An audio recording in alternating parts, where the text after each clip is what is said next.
Dear community members, Shabbat Shalom. This week we're going to read both Parashat Tisah and Parashat Parah.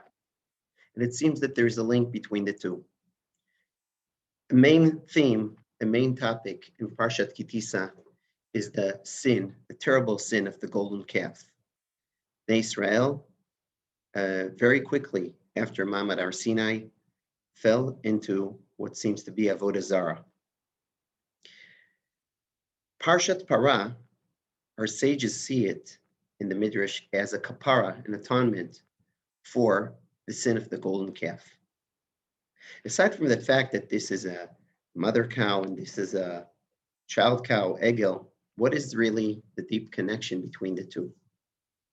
Well, in Cheta Egel, there was an attempt, a wrong attempt, to define Hashem. And we know that Hashem is infinite, can't be defined. Now, when you give reasons for the mitzvos, tamei mitzvos, it could be very important. According to some important rabbis, like Maimonides and others, it's a very, very important project in Judaism. And yet still, there is a big danger in this project. Because when you give a human reason to the commandments of Hashem, then again, it might seem as Avodah Zarah. You define and you limit Hashem by these mitzvot. And the truth of the matter is that we don't understand Hashem. There is an infinite gap between Hashem and us. And the minute that we define the Torah, even in tamei mitzvos, that could be a form of Avodah Zarah. Parah Aduma is the prototype of a mitzvah that we don't understand. That's how it's presented by the sages.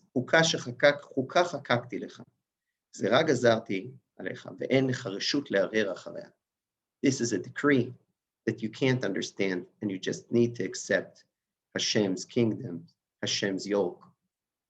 This is what Parah Aduma represents. By doing Avodah Zarah and by doing the Parah Aduma and purifying ourselves with the Parah Aduma, we actually make atonement to all the times that we define Hashem, that we limit Him, and in that sense, starting the slippery slope till Avodah Zarah. Parashat Tisah was the last Shabbat that we davened in Shul. Then there were regulations. We limited it to 100 people. And even the Motzei Shabbos of Mariv of Parashat Tisah, we needed to split the minyan because there were more than 100 people. Since then, in Motzei Shabbos of Tisah, afterwards, we closed the shul. And the rest is history. We had a year of serious limitations, including a time that the shul was closed, and then till this day, limited number, davening outside, etc.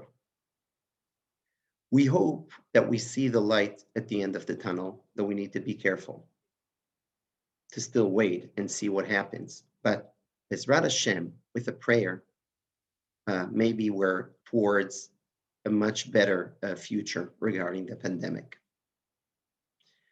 I think that one of the lessons that we learned during this year is the lesson of Parah Aduma, how much we don't understand, how much we cannot define and not understand the ways of Hashem.